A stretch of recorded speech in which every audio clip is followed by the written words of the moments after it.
कि जब अल्लाह लोगों के दिलों में एक सोच डाल देता है तो कोई दुनिया की ताकत उसको रोक नहीं सकती। आप कंटेनर्स रखें, 2000 हमारे कारकुनों को आपने छापे मार के जेलों में डाल दिया, ये जलसा फेल करने के लिए। खौफ और हिरासा फैलाया हुआ, सारे रास्ते में कंटेनर्स रख दिए। लेकिन जब अल्लाह लोगों के दिलों में एक सोच डाल देता है, कोई कंटेनर, कोई पुलिस, कोई रेंजर, कोई नहीं रोक सकता उनको। और ये कौम, मैं अल्लाह का खास शुक्र इसलिए अभी अदा करता हूं कि मैं अल्लाह से दुआ करता था कि अल्लाह, मैं बाहर की दुनिया में इतना टाइम गुजारा, वो जिंदा कौमें मैंने देखी थी, मैंने लोगों को जुल्म के सामने खड़े होते देखा, नाइंसाफी के सामने।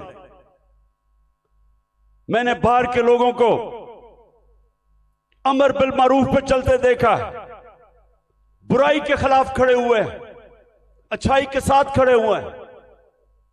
लेकिन मैं अपनी कौम में ये नहीं देखता था। मैं अपनी कौम को, अफसोस से मुझे कहना पड़ता है कि हर किस्म का जुल्म बर्दाश्त करते देखा। और जब एक कौम जुल्म के सामने नहीं खड़ी होती, मेरे पाकिस्तानियों, वो गुलाम बन जाते हैं। और गुलामों की कोई हैसियत नहीं दुनिया में। मौलाना रूमी ने जिस तरह कहा कि जब मेरे अल्लाह ने तुम्हें पर दिए हैं, क्यों चूंटियों की तरह रेंग रहे हो? क्योंकि गुलाम रेंगते हैं, आजाद इंसान ऊपर जाते हैं। इलामा इकबाल, शायद ही मुसलमान दुनिया में इस तरह का ज़हन आया हो। उनकी शायरी, उनका फलसफा, गौर से उसको अगर आप पढ़ेंगे तो एक बार बार पैगाम वो देते हैं। हिंदुस्तान के गुलामी के अंदर पिसे हुए मुसलमानों को जगा रहे थे। उनको, मुसलमानों को याद करा रहे थे कि एक वक्त तुमने दुनिया की इमामत की थी और आज तुम्हारी कोई हैसियत नहीं है। जगा रहे थे उनको। सारा वक्त मुसलमानों को समझा रहे थे कि सिर्फ आजाद इंसानों की हैसियत होती है। तो पाकिस्तानियों, हम जो 23 मार्च बनाते हैं, हम 14 अगस्त बनाते हैं, लेकिन क्या हमें समझ है कि आजादी के लिए क्यों दुनिया तरसती है? क्यों आजादी? कई गुलाम भी बड़े खुशहाल होते हैं। कई मुल्कों के ऊपर दूसरे मुल्कों ने कब्जा किया तो वहां इतनी गुर्बत भी नहीं हुई, वो मुल्क कई बेहतर भी चल पड़े। हांगकांग, एक मैं मिसाल देता हूं, हांगकांग गुलामी के अंदर उनके माशी हालात तो अच्छे थे, लेकिन पाकिस्तानियों सुन लो, जब से अल्लाह ने दुनिया बनाई है, हमेशा इंसान आजादी चाहता है। वो क्यों चाहता है? क्योंकि सिर्फ आजाद इंसानों की परवाज है। कभी आज तक सुना है कि किसी गुलाम इंसान ने, गुलाम ज़हनियत के इंसान ने, या किसी मुल्क जो गुलाम हो, कभी सुना है कि उसने कोई बड़ा काम किया हो? कभी सुना है कि दुनिया में उनकी कोई हैसियत हो? गुलाम अच्छे गुलाम रहते हैं। गुलामों की जिंदगी में जिल्लत है। अगर इंसान जिसको अल्लाह ने अशरफुल मखलूकात बनाया, सबसे अजीम मखलूक, तो अगर उसको अपने मुकाम की समझ नहीं है तो वो तो जानवर भी दुनिया में आते हैं, खाते पीते हैं, बच्चे पैदा करते हैं और मर जाते हैं। इंसान तो वो है जो अपना मुकाम समझता है। और इल्लामा इकबाल ने ये सोए हुए मुसलमानों को जगाने के लिए कुरान के अंदर से, आयतों के अंदर से उन्होंने शेर व शायरी की, बताया मुसलमानों को कि तुम्हारा मुकाम है कि तुम एक अजीम कौम थे, क्यों ऊपर गए और आज क्यों नीचे हो। तो पाकिस्तानियों, मैं जो आज आपसे खास पहले तो अपना प्रोग्राम देने से पहले बात क्या करना चाहता हूं। देखें, हमारा जो कलमा है ला इलाहा इल्लल्लाह, वो याद रखें। आप अल्लाह के सामने दावा कर रहे हैं कि मौला तेरे सिवा हम किसी के सामने नहीं झुकते। ये बड़ा दावा है। आप अपनी आजादी का दावा कर रहे हैं। आप अल्लाह के सामने एक बहुत बड़ा वादा कर रहे हैं, गवाही दे रहे हैं कि मौला मैं मर जाऊंगा लेकिन किसी की गुलामी सिवाय तेरे नहीं करूंगा। यह है ला इलाहा इल्लल्लाह का मतलब। और जब मेरी नजर में मैं कोई इस्लाम का आलिम नहीं हूं, लेकिन मेरी नजर में जब एक इंसान किसी और इंसान के सामने झुकता है, जब किसी बुत की पूजा करता है, और मेरी नजर में सबसे बड़ा बुत खौफ का बुत है, जब वो खौफ की गुलामी करता है, वो इंसान जो कुरान में कहते हैं, अल्लाह कहता है कि जब इंसान गिरता है जानवरों से भी नीचे चला जाता है। तो मेरे पाकिस्तानियों, यहां 23 मार्च 1940 23 मार्च 1940 मेरे सबसे पाकिस्तान के अजीम लीडर कायदे आजम, उन्होंने एक बहुत बड़े ख्वाब पाकिस्तान की रेजोल्यूशन पास की थी। मेरे वालिद इकरामुल्लाह खान न्याजी इसी मिंटो पार्क में वो सुन रहे थे, और वो भी इस ख्वाब की कि जी पाकिस्तान बनेगा। हालांकि तब कोई नहीं समझता था कि हमारा पाकिस्तान बनेगा। कायदे आजम जब अभी पाकिस्तान नहीं बना था, जब कराची में पाकिस्तान बनने से 3 हफ्ते पहले जब वो कराची आते हैं, तो अपने असिस्टेंट एडमिरल एहसन को कहते हैं, ये एडमिरल एहसन अपनी डायरीज में लिखते हैं, वो कहते हैं कायदे आजम कहते कि मैं नहीं समझता था मेरी जिंदगी में पाकिस्तान बनेगा। बड़ा मुश्किल था ये मुल्क बनना, बड़ा ख्वाब था। तो आज हम अपने आप से पूछें कि क्या इस पाकिस्तान के लिए ये कुर्बानियां दी थी लाखों लोगों ने। हम जब बड़े हो रहे थे तो नहर के ऊपर जिधर हम रहते थे, वहां मेरी वालदा बताती थी कि जब पार्टीशन हुई तो जो कत्लेआम हुई बॉर्डर के ऊपर, कहती वहां औरतें आई हुई होती थी, 10-15 औरतें इकट्ठी, आदमी कितने सारे आदमी कत्ल हो गए।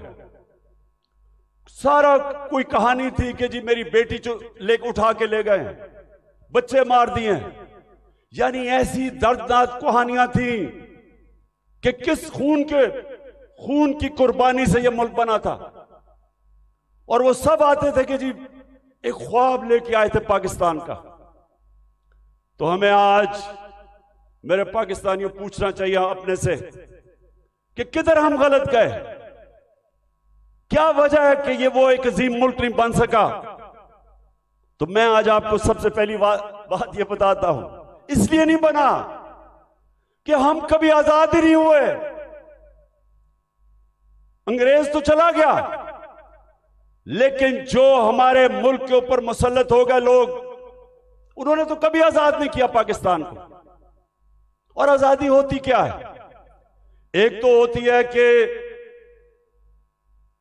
हिंदुस्तान से अंग्रेज चला गया, हम आजाद हो गए, पाकिस्तान बन गया। लेकिन दूसरी आजादी, और ये मैं आज आपको पहले बात करूंगा और फिर अपना प्रोग्राम दूंगा, दूसरी आजादी क्या है, जो असल आजादी है। असल आजादी आपको इंसाफ देता है। एक कौम को असल आजादी तब मिलती है जिस कौम में कानून की हुक्मरानी होती है, जिधर इंसाफ होता है। और इंसाफ का क्या मतलब? कि जिधर ताकतवर और कमजोर कानून के सामने एक बराबर, जिधर कानून कमजोर आदमी को ताकतवर से तहफ्फुज देता है। जब एक माशरे के अंदर एक मुल्क का कानून एक कमजोर को ताकतवर से तहफ्फुज देता है, वो इंसानों को आजाद कर देता है। और वही आजाद इंसान मुल्क को उठा देते हैं। तो जो आजादी हमें रूल ऑफ लॉ से मिलनी चाहिए थी, कानून की हुक्मरानी से जो आजादी मिलनी चाहिए थी, वो नहीं मिली। क्यों नहीं मिली? पहले मार्शल लॉ लग गया। मार्शल लॉ का मतलब यह कि आपका आइन खत्म हो गया। जो ताकतवर है वो फैसला करेगा कि कौन सा कानून पे वो चलेगा और कौन से पे नहीं चलेगा। तो मार्शल लॉ लग गया। शुरू में जी लोगों ने बड़ा कहा कि हमारे मुल्क के हालात बड़े बुरे थे, सियासतदान तो काम के नहीं थे। तो चले जी ठीक है, मार्शल लॉ लग गया, हमें खतरा था हिंदुस्तान से। उसके बाद जैसे ही पॉलिटिक्स वापस शुरू हुई, हमारी बदकिस्मती यह कि जो हमारे डेमोक्रेट्स आए, उन्होंने भी कभी कानून की हुक्मरानी नहीं की। वो खुद अपने आप को कानून के ऊपर कर दिया। जब मार्शल लॉ आता था, कानून खत्म, आइन खत्म। लेकिन जब हमारे लोग जो डेमोक्रेट्स अपने आप को कहते थे, उन्होंने भी कानून को नहीं चलने दिया, अपने लिए एनआरओ ले लिया। बाकियों को, चोरों को बेशक पकड़ो, लेकिन हम कानून से ऊपर है। तो जब कानून की हुक्मरानी नहीं आई पाकिस्तान में, लोग तो आजाद नहीं हुए। तो यहां जंगल का कानून रहा है। जो ताकतवर है वो जो मर्जी कमजोर के खिलाफ करे, वो कमजोर बेचारा बेबस है, क्योंकि मुल्क का कानून उसकी हिफाजत ही नहीं करता। और इसलिए लोग गुलाम रहते हैं। आज आप अपने पाकिस्तानी जो यहां से गए हैं बरतानिया, जो यूरोप गए हैं, जो पाकिस्तानी मुल्क से बाहर गए हैं, उन मुल्कों में जिधर हकीकी जमहूरियत है और हकीकी आजादी है, पूछे उनसे कि क्या उनके मुल्क में कब्जा ग्रुप होता है? कब्जा ग्रुप वो होता है जो ताकतवर कमजोर की जमीन पे कब्जा करता है और कानून बेबस होता है। जिस मुल्क के अंदर ताकतवर कमजोर के ऊपर जुल्म कर सके, उनको बनाना रिपब्लिक्स कहते हैं। और जो मुल्क खुशहाल हैं, जिधर हम कोशिश करते हैं यहां से लोग वीजा लेके जाने के लिए, वहां क्या फर्क है? उधर एक लफ्ज इस्तेमाल आजकल हो रहा है, level playing field. Level playing field का मतलब यह नहीं है कि इमरान खान के हाथ पीछे बांध लो और दूसरे को सारा इंतजामिया सारी उसकी मदद करे और तब इलेक्शन लड़ाओ। लेवल प्लेइंग फील्ड का मतलब होता है कि कमजोर और ताकतवर कानून के सामने बराबर। इसलिए वो माशरे खुशहाल हैं। हमारा मसला क्या है? हमारा मसला ये है कि हमारी बदकिस्मती है। बेचारे गांव के अंदर जाओ,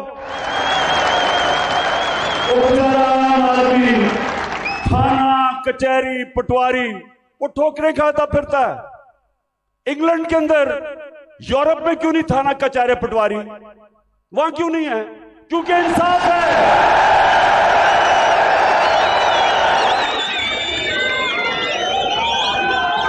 उनका निजाम, आजाद मुल्क है वो लोगों को आजाद किया हुआ है, इसलिए वो खुशहाल हैं। वहां बेचारा, मैं गांव में, अब मियां वाली में जब मैं गया पहली दफा, आज से 26 साल पहले पॉलिटिक्स के लिए, तो मुझे पहली दफा समझ आई कि बेचारा क्यों गरीब आदमी जकड़ा हुआ है, कमजोर आदमी, उसके घर चोरी हो, ताकतवर चोरी करवा दे, उसी के ऊपर पर्चा कर दे पुलिस, वो बेचारा ठोकरें खाता फिर रहा है। आजकल तो मैं अदालतों में जा रहा हूं, तो मेरे ऊपर, आपको पता है या नहीं कि मेरी क्या करूं, सेंचुरी तो हो गई है मेरी, अब मैं 150 पे जा रहा हूं। 100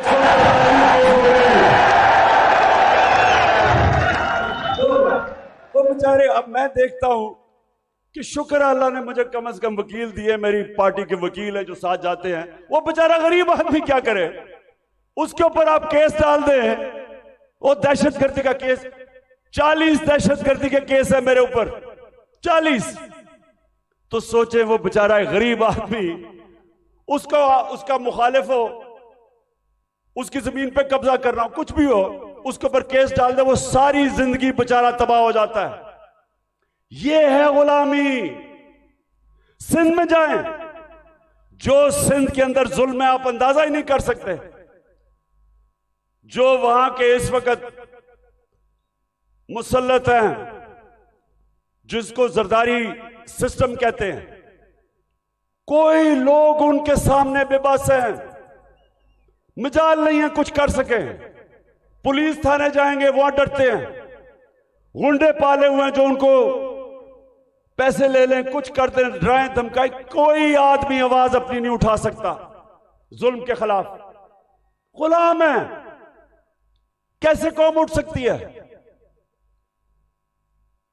तो जो आज मैंने आपसे ये जो बात कर रहा हूं आजादी की, क्योंकि असल में हमारी जंग है हकीकी आजादी की, और हकीकी आजादी तब आएगी जब मुल्क में रूल ऑफ लॉ और इंसाफ होगा। जब इंसाफ होगा, लोगों के हुकूक होंगे। जब लोगों के हुकूक होंगे, जब एक मुल्क का अदालती निजाम लोगों की हकूक की हिफाजत करेगा, आपको कोई लंदन या इंग्लैंड जाना नौकरियों के लिए पड़ेगा, कोई यूरोप नहीं जाना पड़ेगा नौकरियों के लिए। अल्लाह ने इस मुल्क को हर चीज दी है। हमें कोई जरूरत नहीं है कि वीजों के पीछे लाइनों में खड़े हों, फिर पैसे दे।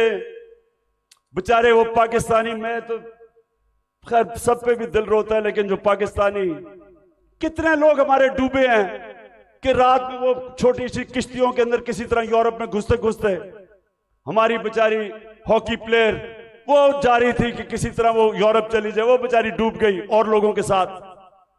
क्यों है? इसलिए नहीं कि पाकिस्तान में वसाइल की कमी है।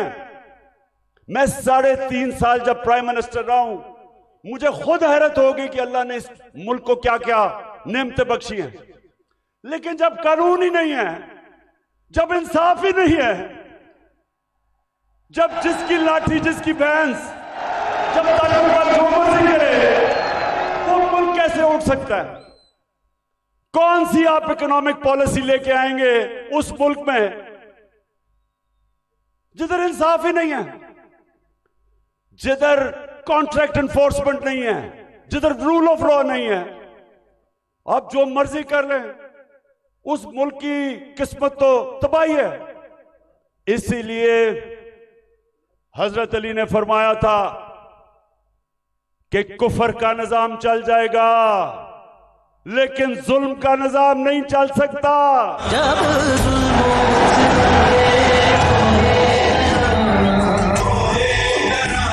रुई की तरह उड़ जाएंगे,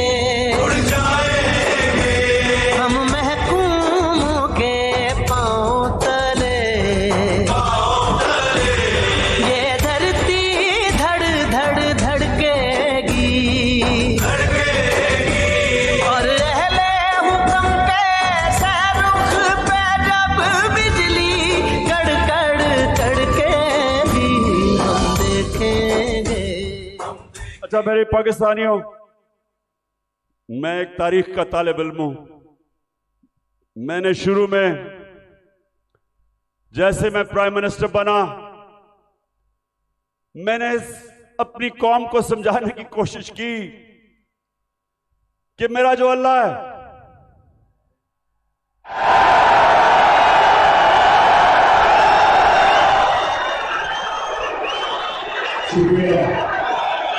मैंने लोगों को समझाया कि मेरा जो मौला है उसका कुरान में कहता है कि एक इंसान उसका हबीब है, वो मेरे नबी सल्लल्लाहु अलैहि वसल्लम है। और वो कुरान में हमें हुक्म करता है अल्लाह कि उनकी जिंदगी से सीखो। क्यों करता है? क्योंकि दुनिया की तारीख में कभी कोई इंसान को इतनी कामयाबी नहीं मिली, दुनिया की तारीख में कोई इतना बड़ा लीडर नहीं आया जो मेरे नबी सल्लल्लाहु अलैहि वसल्लम, उनके करीब कोई नहीं आया और ना आ सकता है, चाहे आप मुसलमान हैं या नहीं। किसी इंसान ने वो अचीव नहीं किया। तो जब अल्लाह का हुक्म है कि उनकी जिंदगी से सीखो, तो उनकी जिंदगी एक तो उनके अमाल है, लेकिन मदीना की रियासत उनकी सुन्नत है। और अल्लाह जब हमें हुक्म देता है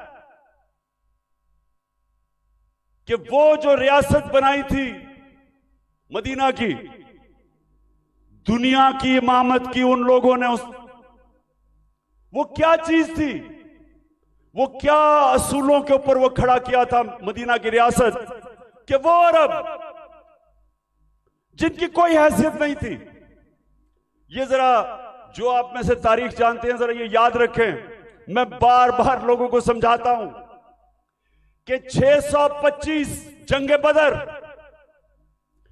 625 जंगे बदर 313 लड़ने वाले थे। ये जरा गौर करें, ये तारीख का हिस्सा है। ये जो वर्ल्ड हिस्ट्री है उसके अंदर ये डॉक्यूमेंटेड है। 11 साल के बाद 636, 11 साल पहले मदीना में 313, और उसके बाद 2 जंगों में खंदक और ओहद के अंदर बाल बाल उमा बची, बाल बाल बचे मुसलमान। लेकिन 636 जो वो उस वक्त की दुनिया की सुपर पावर थी, रोमन एम्पायर, बेजेंटाइन एम्पायर, वो 636 में यारमुक की जंग में घुटने टेक देता है, सिर्फ 11 साल के बाद। ये तारीख है। और दूसरी सुपर पावर जो पर्शियन एम्पायर था, वो 637 में कुदसिया में घुटने टेक देता है। तो मैं आज अभी भी हैरत होती है कि क्यों नहीं हम सीख रहे कि वो क्या असूल थे कि उन्होंने उन अरबों की हैसियत नहीं थी, 2 सुपर पावर थी, उन्होंने दुनिया की इमामत की। सबसे पहले मदीना की रियासत में उन्होंने जो असूल खड़ा किया था, अदल और इंसाफ, उन्होंने लोगों को इंसाफ देकर आजाद किया था, गुलामी से आजाद किया था। जब इंसाफ मिला उन लोगों को, इंसान बराबर हो गए कानून में। हजरत अली रजी अल्लाह ताला खलीफा वक्त एक यहूदी से काजी केस उनके खिलाफ फैसला कर देता है कि बेटे की गवाही नहीं मानता। यह मुसलमानों का इंसाफ था। आज की दुनिया में मुझे बताएं, अपने मुल्क को तो छोड़े ना, मैं बात कर रहा हूं जो मगरिबी मुल्क अपने आप को इंसाफ के आज हमारे से बहुत आगे समझते हैं, क्या वहां भी हो सकता है आज ये कि अकलियत वो एक खलीफा वक्त से केस जीत जाए, और वो भी हजरत अली रजी अल्लाह ताला, उनका मुकाम, क्योंकि इंसाफ था। मेरे नबी सल्लल्लाहु अलैहि वसल्लम कहते हैं कि मेरी बेटी भी चोरी करेगी तो उसको सजा मिलेगी। हजरत उमर, बेटा जब उनका कानून तोड़ता है कोड़े मरवाते हैं उसको, कोई कानून के ऊपर नहीं था, इंसाफ था। एक हजरत उमर के दौर में वाकया हुआ, एक शहजादा मुसलमान हो जाता है, खाना काबा का तवाफ कर रहा होता है, एक गुलाम का पैर आ जाता है उसके चोगे पे, वो मारता है उसको, गुलाम को। गुलाम जाके हजरत उमर को बताता है, हजरत उमर उस शहजादे को बताते हैं कि तुमने ये किया था। हाँ, उसने कहा इसकी जुर्रत है। गुलाम को कहते हैं वापस मारो इसको। वो शहजादा दीन छोड़ के चला जाता है, लेकिन ये चीज कायम हो जाती है कि कानून के ऊपर कोई नहीं है। तो पाकिस्तानियों, अपनी तारीख से सीखो, सीखो। और ये जो आज मैं आज आपको उस नए दौर की तरफ लेके जा रहा हूं कि जब तक इस मुल्क में कानून की हुक्मरानी नहीं आएगी, हमारी जिंदगी में जिल्लत है। वो प्राइम मिनिस्टर भीख मांग के फिर रहा है, ठोकरें खा रहा है।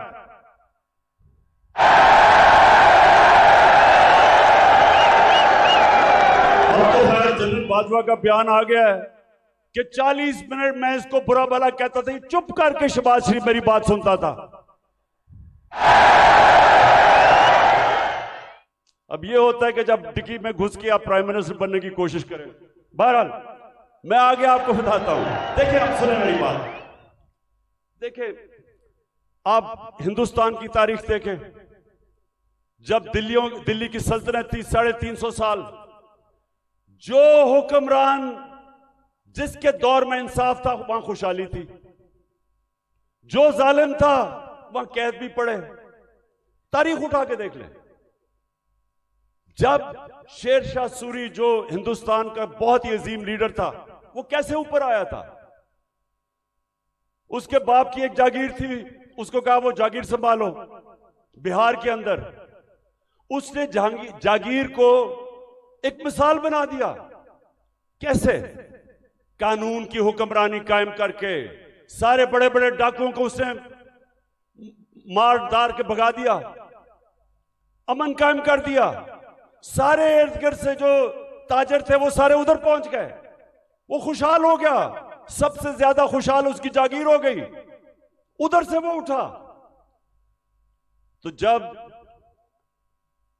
विंस्टन चर्चिल, जब दूसरी जंग अजीम में तबाह हो रहा था बरतानिया, तो उससे जब लोगों ने आके पूछा कि जी हम बच जाएंगे, हिटलर की फौजें पहुंच गई हैं, यूरोप फतह कर लिया है, या बमबारी हो रही है, क्या हम बच जाएंगे?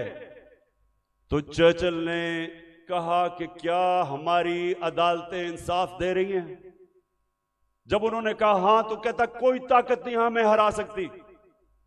तो मेरे पाकिस्तानियों, ये याद रखें कि जो जुल्म का निजाम है, ये आप फैसला करना है कि आपने उसका मुकाबला करना है। तो मैं अब आपको बताना चाहता हूं कि ये जो जुल्म का निजाम मौजूदा पाकिस्तान में वो है क्या। जरा अब मैं थोड़ी एक दो वीडियोस आपको दिखाऊंगा ताकि आपको पता चले कि यहां किस किस्म का जंगल का कानून है आज, या जंगल का कानून है। यहां कोई किसी को परवाह नहीं है कि कानून मुल्क का है या क्या है। जो दिल करा जिसको पकड़ा उठा लिया। 2000 हमारे कारकुनों को उठा लिया इन्होंने, रातों को गए, घरों से उठा लिया। वो बेचारी डॉक्टर रुबीना अपनी क्लिनिक में बैठी थी, उसको उठा के ले गए। वो मैं भी आपको बाद में आता हूं। पहले मैं जरा आपको बताना चाहता हूं कि ये हुआ क्या हमारे साथ। पहली दफा 25 मई में हमने एक मार्च की इस्लामाबाद। 3 मार्चेस पीडीएम के लोगों ने मेरी दौर में की थी। एक एफआईआर नहीं कटी, कोई रुकावट नहीं थी। बल्कि तो मैंने कहा था आप मार्च करें, मैं आपके लिए खाने खूने का बंदोबस्त करूंगा।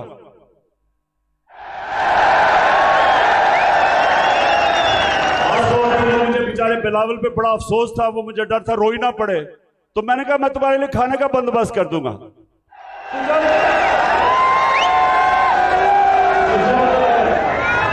जब 25 मई को हमने मार्च की, लोगों के घरों में घुस के 3-3 बजे पुलिस ने लोगों को उठाया, पकड़ के ले गए लोगों को।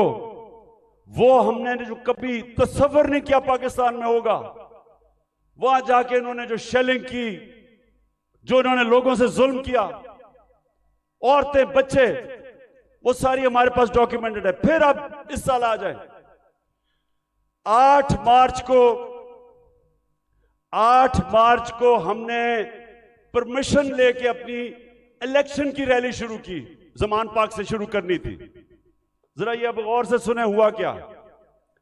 पुलिस हमें परमिशन देती है, सुप्रीम कोर्ट के हुक्म के ऊपर 30 अप्रैल को पंजाब का इलेक्शन अनाउंस होता है। हम अपने इलेक्शन की रैली का आगाज करते हैं। सुबह को एकदम मुझे खबरें आती हैं कि जनाब पुलिस टीयर गैस शेल लेके तैयारी करके वो सारी जगह उन्होंने नाके लगा दिए। हमें परमिशन मिली हुई थी, इलेक्शन अनाउंस हो गया है। उसके बाद खबरें आती हैं कि जी वो पुलिस ने जिधर जिधर रैलीज आ रही थी उनके ऊपर अटैक कर दिया, टीयर गैस कर दी, लाठीचार्ज कर दिया। मुझे समझना है कि ये हुआ क्या है। उसके बाद आहिस्ता आहिस्ता जब मुझे घर में खबरें आई, मैं समझ गया इश्तियाल हमारे लोगों को उसमें डालना चाहते थे। मैंने रैली खत्म कर दी। मुझे डर था कि ये तसादम चाहते हैं, क्योंकि इलेक्शन नहीं चाहते। जो इलेक्शन चाहता है वो तसादम, वो फसाद तो नहीं चाहेगा। इलेक्शन जो नहीं चाहते, जो डरे हुए हैं, जो भाग रहे हैं, वो उनकी कोशिश थी कि किसी तरह फसाद हो और इलेक्शन आगे चले।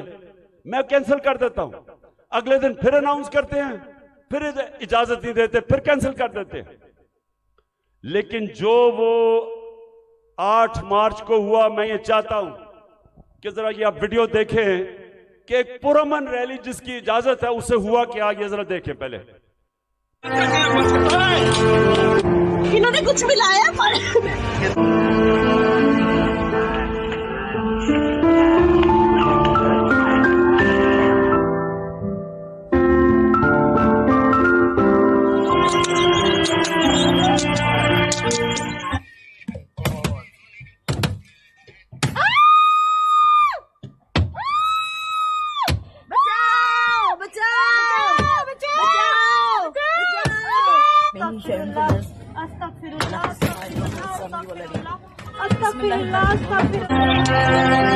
गाड़ी तोड़ी है, मेरे कपड़े फाड़े हैं, देख सकते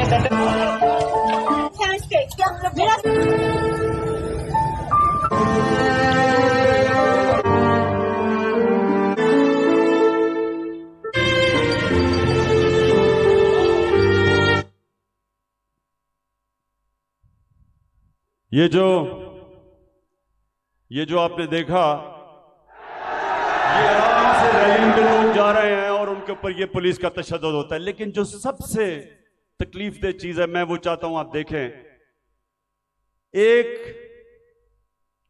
एक मलंग, एक दरवेश, एक स्पेशल पर्सन, जिससे वो सारे मेरे घर के बाहर जो कैंप लगा हुआ था, सब जिससे प्यार करते थे, जिसके पास प्यार के अलावा था ही कुछ नहीं, उसको प्यार में लोग जिले शाह कहते थे। अब जरा एक वीडियो देखें जिले शाह की, ताकि आपको समझ आए कि वो किस तरह का इंसान था। और मैं की बात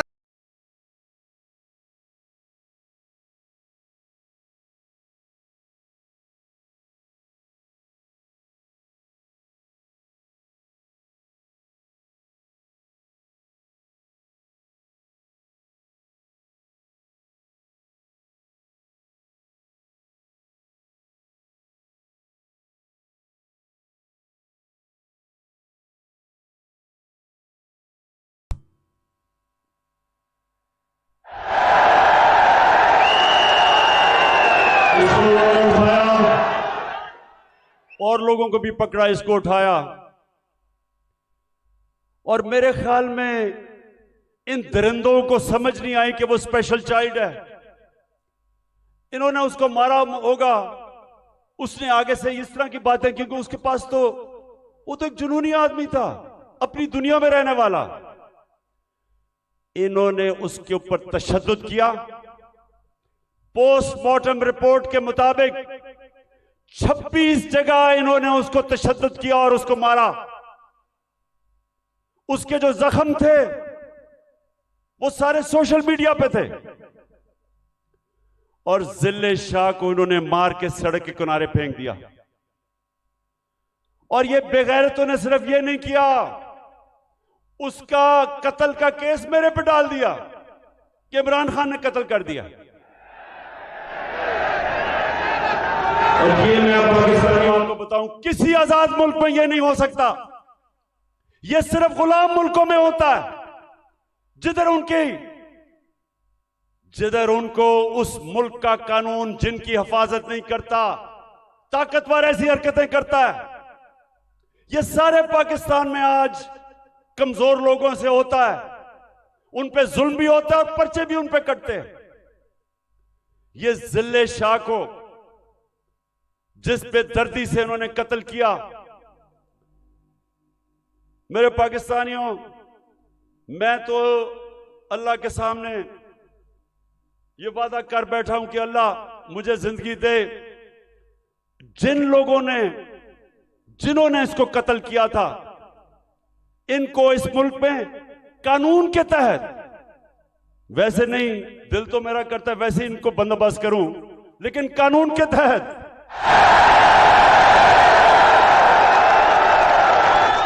इससे ज्यादा लोग नहीं हो सकते। ये इंसान नहीं है, ये दरिंदे भी नहीं है। ये कैसा, ये इनके जो ज़हन है, ये बीमार लोग हैं। और इन्होंने उसके बाद मेरे पे कत्ल का केस किया। उसके बाद 3 दिन के बाद इनको अकल आई, फिर कहते एक्सीडेंट में मर गया। उसके बाद क्या हुआ, आप जरा आगे सुने। उस दिन यह हुआ 14 मार्च मेरे घर एक वारंट लेके आ गया।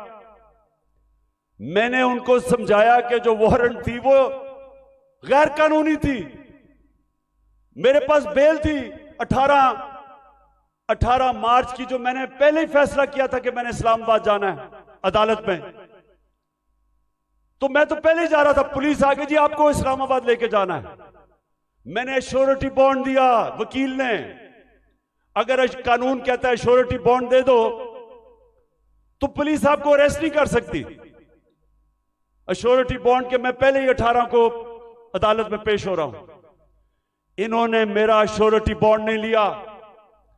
3 तरफ से जुबान पाक के ऊपर हमला हो गया, रेंजर्स, पुलिस, 3 तरफ से हमला। जिस तरह पता नहीं इमरान खान को कितना बड़ा दहशतगर्द था। सारा टीयर गैस शेलिंग इन्होंने वो चलाई, वो वाटर कैनन जिसके अंदर केमिकल था। फिर इन्होंने बंदूकें चलाई, पैलेट गन चलाई। मैं सिर्फ ये अब आपको दूं, जो उस दिन हमारे साथ हुआ, मुझे पहली दफा पता चला पाकिस्तानियों कि फलस्तीन के लोगों के ऊपर इस्राइल क्या करता है, कि कश्मीर के लोगों के ऊपर हिंदुस्तान क्या करता है। मुझे ऐसे एहसास हुआ कि क्या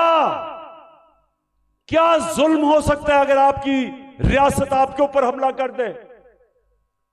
जरा ये एक फिल्म देखें कि जो हमारे साथ हुआ, जिस तरह इन्होंने अटैक किया और हमारे ऊपर पर्चे काट दिए। पानी फेंका गया है।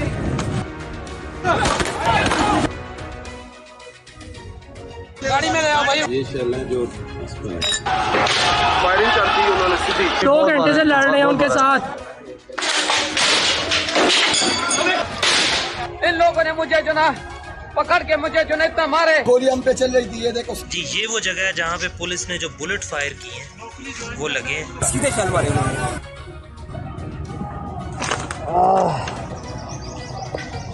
ये इन्होंने शनिंग शुरू कर दिया।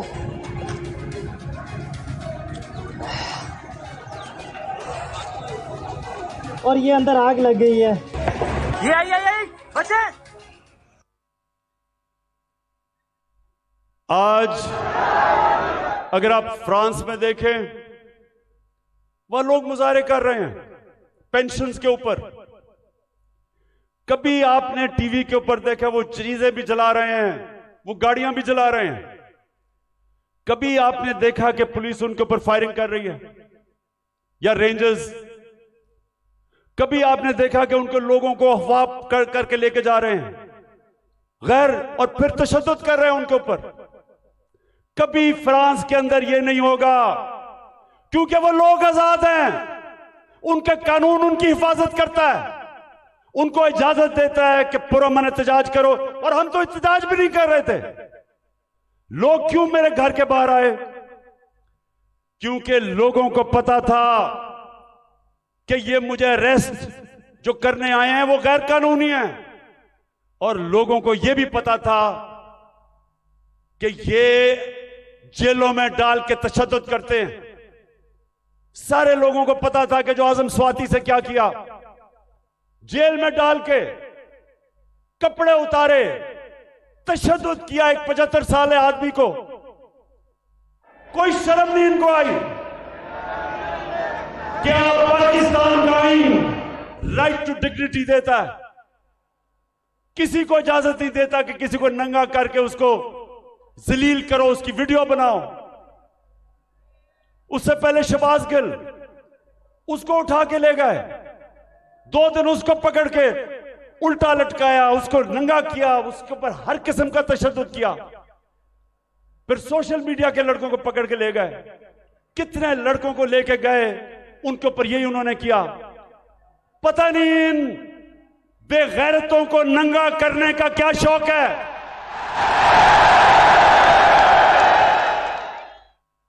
जो ये कर रहे हैं इनको साइकाट्रिस्ट के पास लेके जाएं। ये नॉर्मल लोग नहीं हैं, ये ज़हनी मरीज हैं। बच्चों को जाकर नंगा करके उनकी तस्वीरें उनको डरा धमका देते हैं। और लोगों को सब जो मेरे घर के बाहर क्यों लोग आए?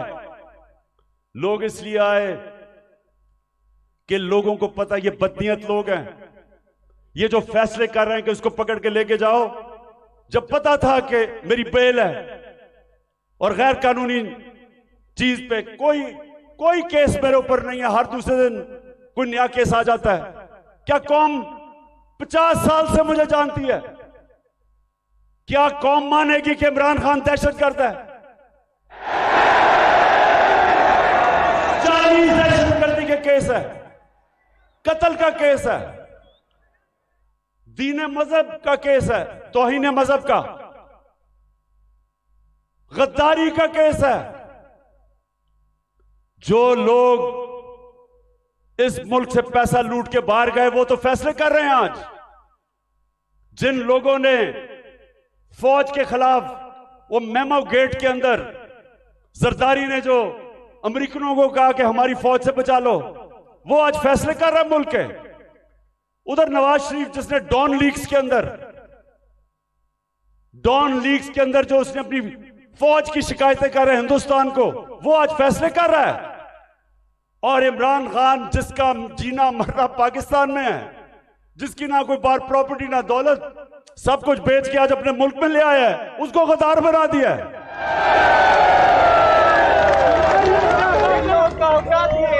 तो लोगों ने, और मैं आपको एक और वाकया बताऊं, इतनी 26 घंटे मेरे घर के ऊपर हमले हुए, आखिर में इतनी टेयर गैसिंग की, रेंजर्स आ गए, 72 बंद गाड़ी ले आए मेरे घर के बाहर, आर्मड कार, कि पता नहीं कलभूषण से भी ज्यादा बड़ा कोई गद्दार बैठा हुआ है वहां।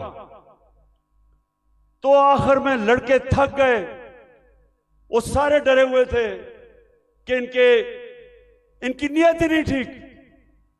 पहले इन्हीं लोगों ने तो पहले मुझे कत्ल करने की कोशिश की है, अब यही लोग अब मुझे जेल में लेके जाएंगे, सब डरे हुए थे।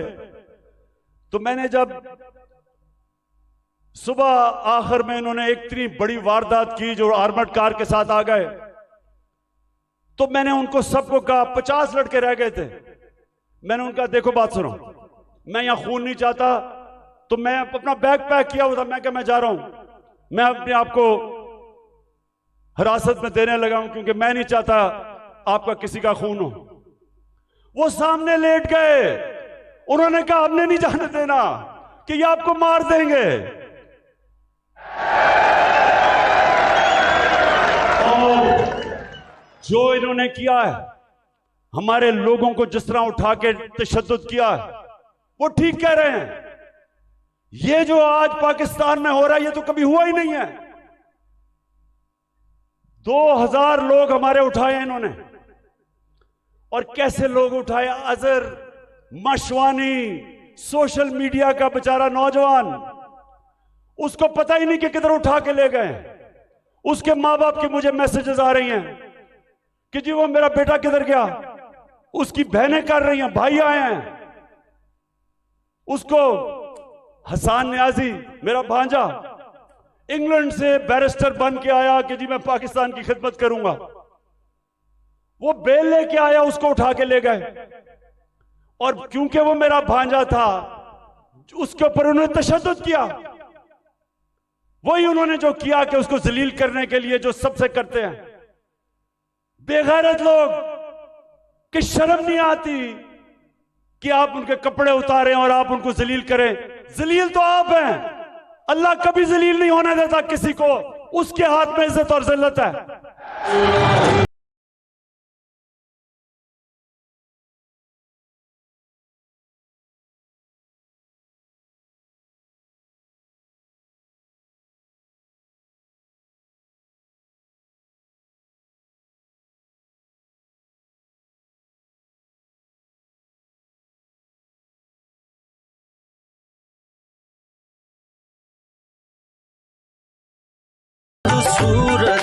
इसके अलावा सहाफियों जो इमरान खान की कवरेज देता है, पहले इन्होंने वो अशरफ शरीफ, मैं तो उसको सलाम करता हूं कि पाकिस्तान की तारीख में इस पाए का जर्नलिस्ट, इन्वेस्टिगेटिव जर्नलिस्ट आया ही नहीं कभी।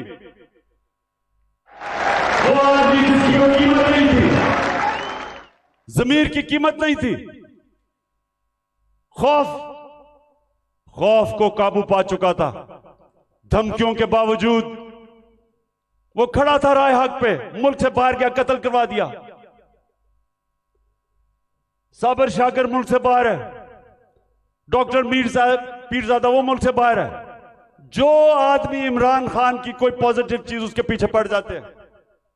बोल चैनल, उसके सरबराह को पकड़ के जेल में डाला, तशद्दुद किया।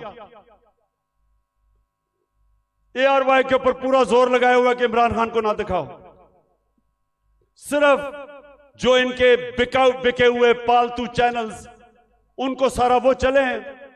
जो प्रोपेगेंडा इमरान खान, वो ठीक है, लेकिन जो थोड़ी पब्लिसिटी देते जो सहाफी, सोशल मीडिया, उनके पीछे पड़ जाते हैं। कब पाकिस्तान में इस तरह की सख्ती थी? और कोशिश किसी तरह कर रहे हैं कि लोगों के ऊपर इतना खौफ तारी हो जाए, लोग इतना डर जाएं कि लोग इन जालिमों को कबूल कर लें। तो मेरा आज अपनी सारी कौम को पैगाम है ये कि देखें, ये जो खौफ है, मैं जो नजर देख रहा हूं अपने मुल्क में, उन्होंने आज भी कहा कि जी दहशतगर्दी होगी, सिक्योरिटी, मैं देख रहा हूं इतनी ख्वातीन आई हुई है, उसके बावजूद क्योंकि खौफ के ऊपर काबू पा लिया है, कौम आजाद हो रही है। और ये कौम जिस तरफ अब निकल गई है, कोई लोग जो ऊपर समझता है कि इनको गुलाम बना सकता है, उसको गलतफहमी में नहीं रहना चाहिए। ये अब वो कौम और इंशाल्लाह उस रास्ते पर निकल गई है जो एक बड़ा अजीम ख्वाब पाकिस्तान का था। पाकिस्तान का अजीम ख्वाब सिर्फ आजाद पाकिस्तानी बना सकते हैं, गुलाम नहीं बना सकते।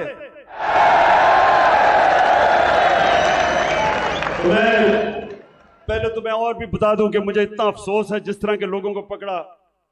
आमिर मुगल हमारा, उसके बच्चों को ले गए, वो हमारा कारकुन इस्लामाबाद में बच्चे पकड़ के ले गए उसके। ये कब हुआ है? और सिर्फ सारों को डरा धमका रहे हैं। इनका ख्याल था कि आज कोई आएगा ही नहीं मीनारे पाकिस्तान में, कि डर इतना हो गया, लोगों को डर हो गया है। अच्छा जी, मैं अब दूसरी चीज पे आता हूं।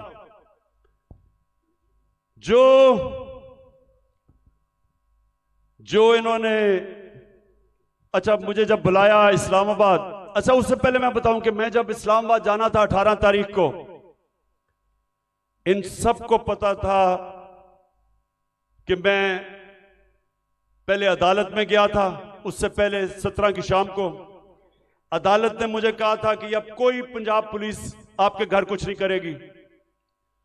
उन्होंने कहा कि सर्च वारंट अगर उन्होंने लेना है तो एक एसपी का नाम लिया और एक हमारा उस वक्त शिबली फराज थे, उन दोनों के होते हुए वो मेरे घर में आके देखेंगे। उन्होंने कहा जी कोई पता नहीं कोई असला है वहां। मैं जाता हूं इस्लामाबाद। जब इस्लामाबाद के टोल प्लाजा पे पहुंचता हूं तो पता चलता है कि मेरे घर के ऊपर दरवाजा तोड़ के कोई 50 पुलिस वाले घुस जाते हैं। अकेली बेचारी बुशरा बेगम घर पे, अकेली 3-4 मुलाजिम के साथ, और वो घर पे घुसते हैं, सारे घर के ऊपर छतों पे घर को जो चीज आती है लूट लेते हैं। और वो जो बेचारे 5-6 मुलाजिम थे उनको जिस बेदर्दी से मारते, मैं सिर्फ चाहता हूं कि एक दफा देखें कि ये इन्होंने एक आदमी छोड़ें कि इमरान एक्स प्राइम मिनिस्टर या लोग जानते हैं, किसी भी बाइज्जत किसी भी घर में अगर पता हो कि खामद घर नहीं है, बीवी एक दीनदार खातून पर्दादार, सोचें कि उसके घर में कभी ये आज तक पाकिस्तान में हुआ है?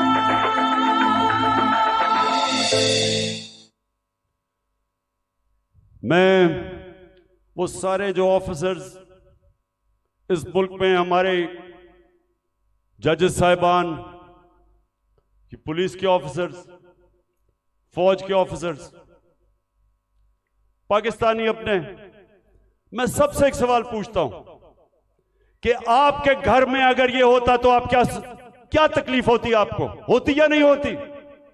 अगर आप में गैरत हो और आपकी बीवी बेचारी अकेली घर हो और उसमें इस तरह के, और ये इंसान नहीं है, वो बेचारे 5-6 नौकरों को उठा उठा के मारा, जिस तरह किसी का बाजू तोड़ दिया, एक को बेचारे खसामे को पकड़ के जेल में ले गए हैं।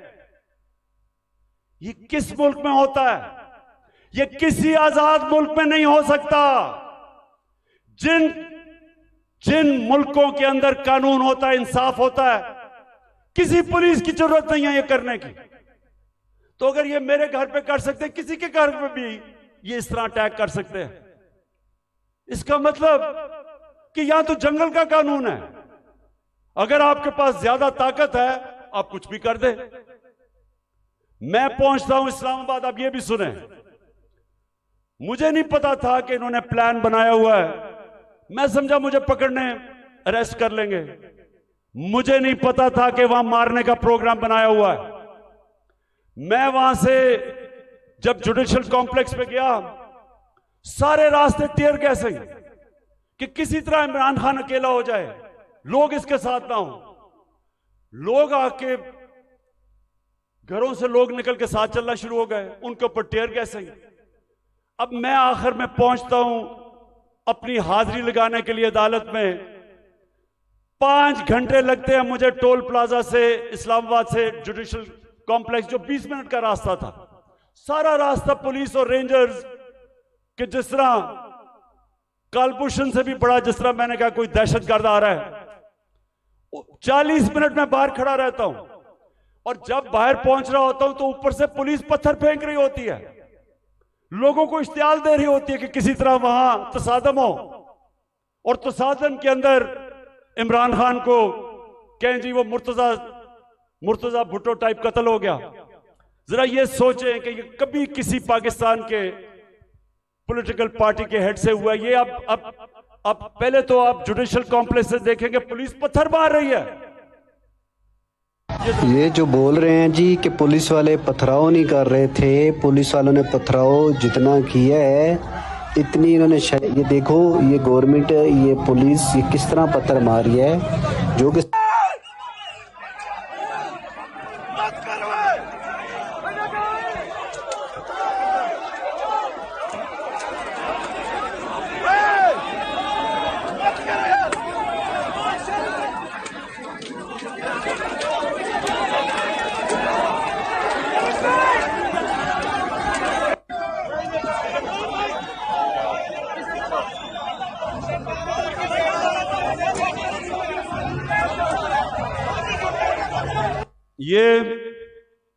अब ये पहले पथराव कर रहे हैं, नीचे लोगों को इन्होंने इश्तियाल में डाला, और फिर मैं जब गाड़ी दरवाजा खोलता हूं तो सामने आपके सामने वो गाड़ी के सामने पुलिस देखे और वो मारना शुरू कर देती है।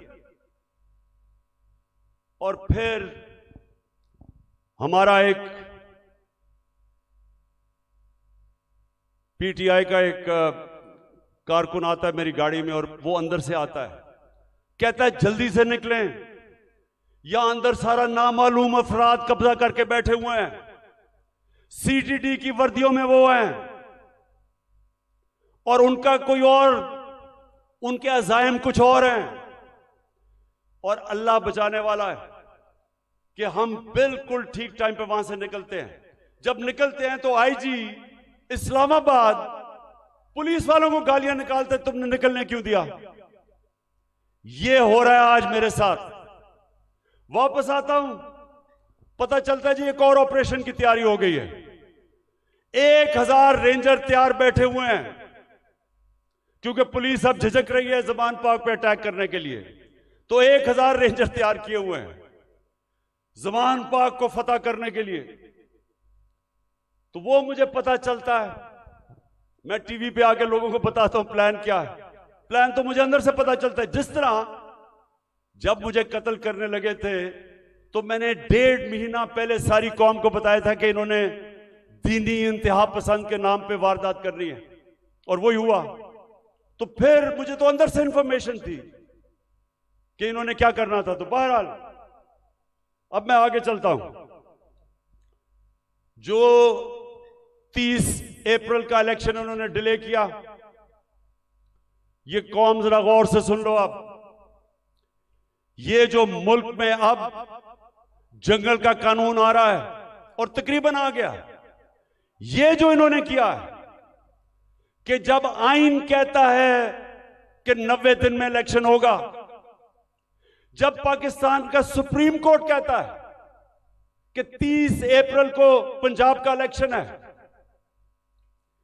तो किस मुंह से इलेक्शन कमीशन ने कहा कि जी अक्टूबर में इलेक्शन होगा।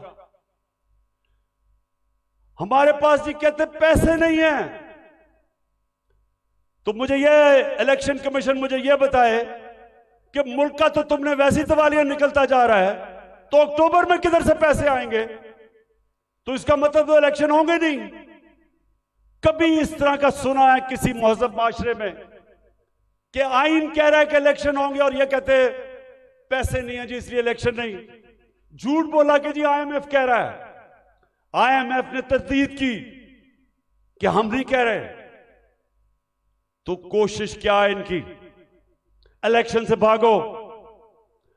अगर आइन तोड़ना पड़ता तो तोड़ो, किसी तरह इमरान खान इलेक्शन के में जीत के इक्तदार में ना आ जाए, बस ये 1 पॉइंट एजेंडा है। उसके लिए हम अदालत में जा चुके हैं, और मैं आज सारे पाकिस्तान की लीगल कम्युनिटी को यहां से अपील कर रहा हूं कि ये वो वक्त आ गया है कि आज आपने स्टैंड ना लिया, अगर आज आप आइन के साथ ना खड़े हुए तो उसके बाद मुल्क में कानून खत्म। जो ताकतवर चाहेगा वही कानून होगा। जब वो फैसला करेगा कि इलेक्शन है तो तब इलेक्शन होगा। तो पाकिस्तानियों, हमने सबने पाकिस्तान के सुप्रीम कोर्ट के साथ खड़ा होना है। हमने पाकिस्तान के आइन के साथ खड़े होना है। मुझे सारे हाथ खड़ा करके बताएं कि आप खड़े होंगे पाकिस्तान की आइन के साथ, सुप्रीम कोर्ट के साथ।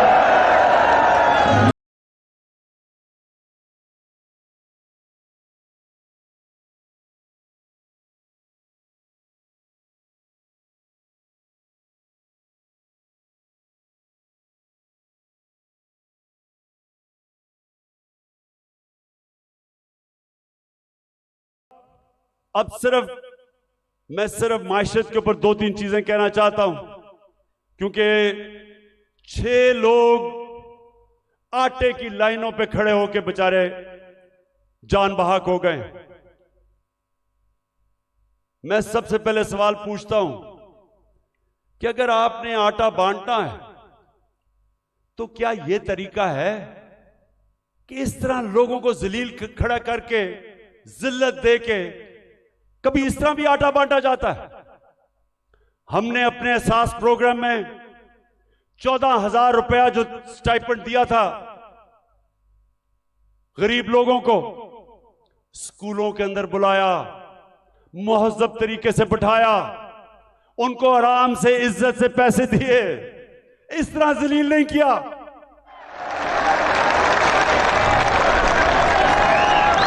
और दूसरा, मैं आज सिर्फ यह सवाल पूछना चाहता हूं कि कौन सी ऐसी चीज, क्या क़यामत आ गई कि हमारे पिछले अप्रैल के अंदर जब हमारी हुकूमत थी 1 किलो आटा 55 रुपए का था, आज 115 रुपए का गवर्नमेंट का रेट है और बाजार में 155 रुपए का मिल रहा है 1 किलो। क्या हुआ? कौन सी क़यामत आ गई कि 3 गुना ज्यादा आटा बढ़ गया?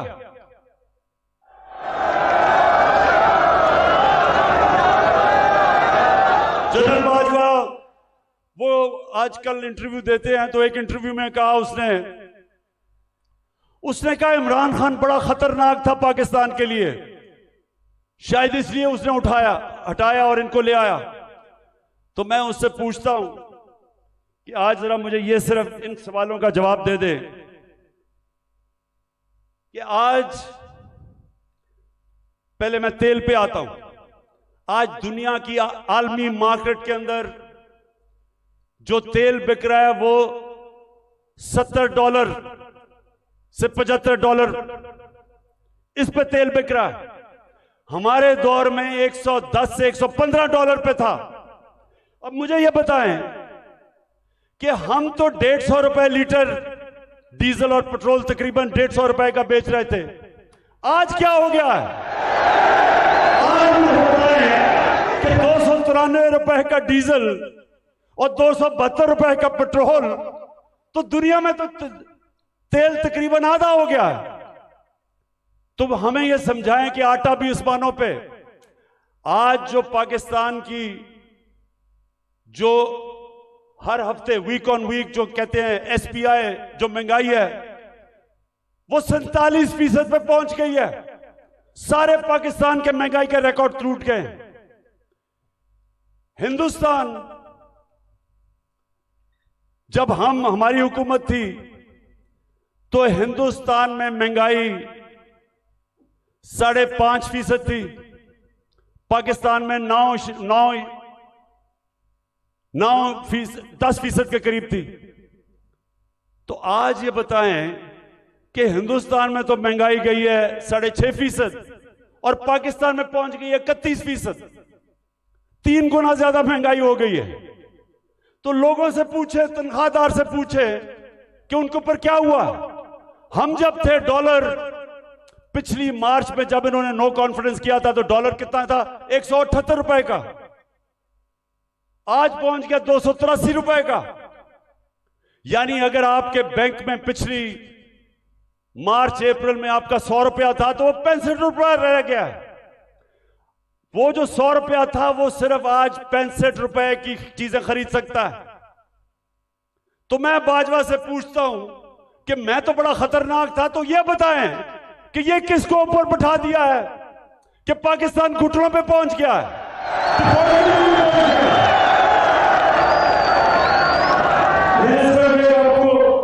आज से 10 महीने पहले मैंने एक स्टेटमेंट दी थी, समी इब्राहिम के साथ वो इंटरव्यू था। तो ये जरा छोटा सा क्लिप ये देख लें। ये आज से 10 महीने पहले था। तो इन्होंने असेंबली में कहा कि इमरान खान को गद्दार डिक्लेयर कर दो। मेरे ऊपर इन्होंने पार्लियामेंट में कहा कि रेजोल्यूशन पास करो गद्दारी की। उधर क्लिप सुन ले 10 महीने पहले ये क्या था। मैं आपको सीक्वेंस बता देता हूं ना। ये जब से आए हैं रुपया गिर रहा है, स्टॉक मार्केट, चीजें महंगी, डिफॉल्ट की तरफ जा रहा है पाकिस्तान। अगर हम डिफॉल्ट कर जाते हैं पाकिस्तान, इसका मतलब पाकिस्तान बैंकरप्सी की जाता। सबसे बड़ा इदारा कौन सा है जो हिट होगा? पाकिस्तानी फौज।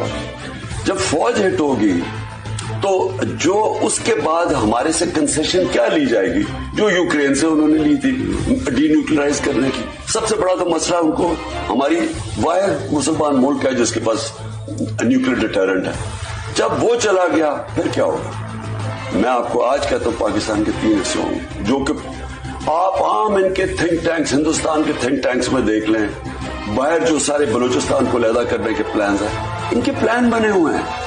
तो इस वक्त अगर सही फैसले नहीं किए जाएंगे मुल्क खुदकुशी करने पे जा रहा है। मैं इसलिए जोर लगा रहा हूं। 10 महीने पहले ये कहा था।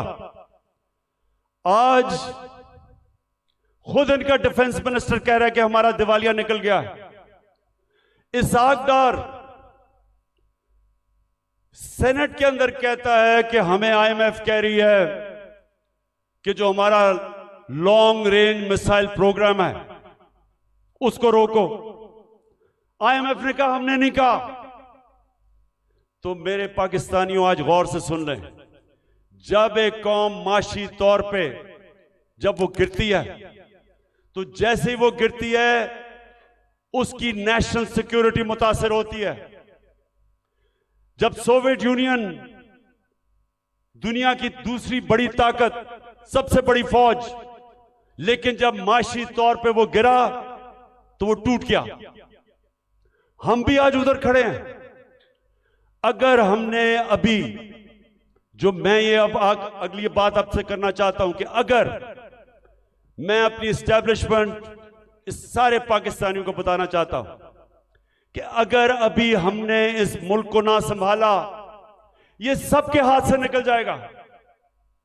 मैं आज अभी आपको अपना प्रोग्राम देने लगा हूं 10 पॉइंट का कि मैं आगे कैसे हमने मुल्क को निकालना है। तो मैं उससे पहले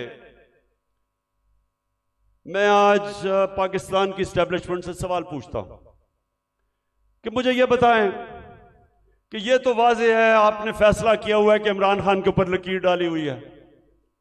हमने जी इमरान खान को जीतने नहीं देना, ये सारा ड्रामा, सब कुछ, इलेक्शन डिले, ये सारा जो मेरे घर के ऊपर वारदात, लोगों को पकड़ा जा रहा है, मकसद एक है कि इमरान खान को हमने इक्तदार में नहीं आने देना।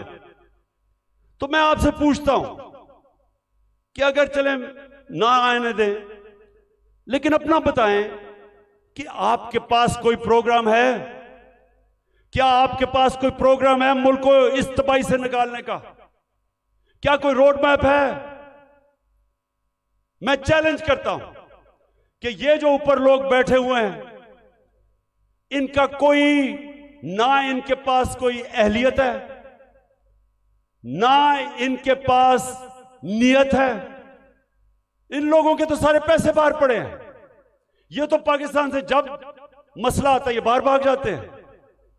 तो इनके पास, अगर आप कोई समझते हैं कि ये मुल्क को संभाल सकेंगे जिस तेजी से हम नीचे जा रहे हैं, तो ये तो नहीं होने लगा। तो क्या आपके पास अगर और कोई प्रोग्राम है तो बताएं। अगर आप मुझे आज ये कह दें कि हमारे पास ये प्रोग्राम है, इससे मुल्क उठ जाएगा और इसलिए इमरान खान आपको नहीं आना चाहिए, मैं कहूंगा ठीक है, मैं अपने मुल्क के लिए पॉलिटिक्स कर रहा हूं, मुझे कोई क्या दे सकता है कोई, तो मैं ठीक है, लेकिन मुझे बताएं कि क्या प्रोग्राम है, क्योंकि मुझे पता है किसी के पास कोई प्रोग्राम नहीं है। प्रोग्राम आप भी है, मैं आपको बताने लगा हूं क्या है पाकिस्तान को। जिधर आज पाकिस्तान पहुंच गया है, कोई आसान रास्ता नहीं है इसको इस मुश्किल से निकालने का।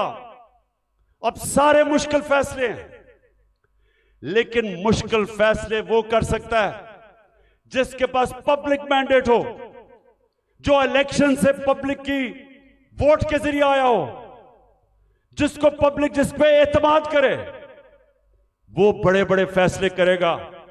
वो इस मुल्क को जब तक एक वो जमात जो गवर्नमेंट में आएगी पब्लिक के मैंडेट से, पब्लिक की वोट से, वो पहला कदम होगा, क्योंकि जब एक 5 साल के लिए हुकूमत आएगी तो लोगों को, बिजनेस कम्युनिटी को एतमाद होगा कि पॉलिटिकल स्टेबिलिटी आ गई है।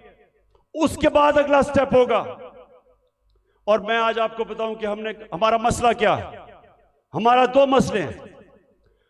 हम जितने भी पैसे टैक्स से इकट्ठे करते हैं वो काफी नहीं है, हमारे खर्चे बहुत ज्यादा हैं, हमें कर्जों के ऊपर किस्तें देनी पड़ती हैं, वो बढ़ती जा रही हैं, तो हमारे पास इतना पैसा नहीं है और हम शुरू ही करते हैं, हम शुरू ही होते हैं खसारे से और हमें कर्जे पे मुल्क चलाना पड़ता है। ये पहला मसला है। दूसरा मसला है कि जो डॉलर्स मुल्क में आते हैं उससे बहुत ज्यादा डॉलर्स मुल्क से बाहर जाते हैं।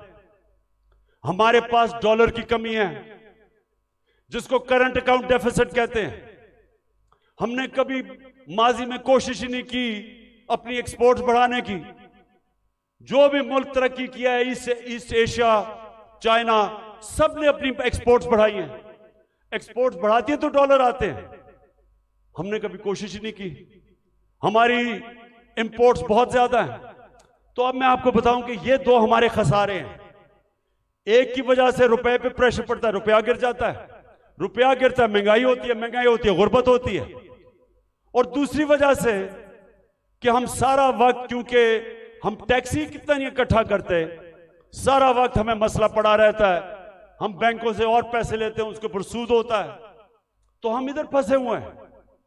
तो इसके लिए सबसे पहले पाकिस्तान के अंदर एक उस तरह की सर्जरी करनी पड़ेगी, मुल्क का गवर्नेंस सिस्टम ठीक करना पड़ेगा, उसके लिए रूल ऑफ लॉ लाना पड़ेगा, मुल्क की एनवायरनमेंट चेंज करनी पड़ेगी। जिस तरह हम गवर्नमेंट चलाते हैं बिल्कुल चेंज करना पड़ेगा। और जो हमने डॉलर मंगवाने हैं मुल्क के, जरा गौर से सुने, मैं आखिर में पहुंच रहा हूं। डॉलर कैसे आएंगे? एक्सपोर्ट्स बढ़ाने में तो टाइम लगेगा। एक तरीका है डॉलर लाने का, ये जरा गौर से सुन लें। और आज बैरूनी मुल्क पाकिस्तानी भी सुन रहे होंगे, मैं उनको भी बताना चाहता हूं कि देखिए, मैं बड़ी देर से एक ही बात कहता हूं कि सबसे बड़ा असासा पाकिस्तान का बैरूनी मुल्क पाकिस्तानी है। उनके पास जो डॉलर्स पड़े हुए हैं, अगर हम अपना गवर्नेंस सिस्टम ठीक कर लें, हम अपना रूल ऑफ लॉ ठीक कर दें, हम इस मुल्क के अंदर एतमाद अपने सिस्टम में ले आए कि अगर वो अपना सरमायाकारी करते हैं पाकिस्तान में, तो हमारा जो अदलिया का निजाम है, जो हमारा गवर्नेंस सिस्टम है, वो उनके सरमाए की हिफाजत करेगा। जिस वक्त ये कर दिया, अब जरा सुने, मैं आपको फिगर्स बताता हूं। 18,000 अमेरिका के अंदर पाकिस्तानी डॉक्टर्स हैं। फिर से सुन लें, पाकिस्तानी अमेरिकन डॉक्टर्स अमेरिका में 18,000 हैं। आपको पता है कि उनकी टोटल वेल्थ कितनी है? 18,000 पाकिस्तानियों की वर्थ कितनी है? 200 अरब डॉलर। 200 अरब डॉलर जो IMF के पास हम घुटनों के ऊपर हैं, हम 6 अरब डॉलर मांग रहे हैं। 200 अरब डॉलर 18 हजार पाकिस्तानी अमेरिकन के हैं। हमारे जो 10 पाकिस्तानी अमेरिकन टॉप बिजनेसमैन हैं, सिर्फ 10, आपको पता है उनके पास उनकी वर्थ क्या है?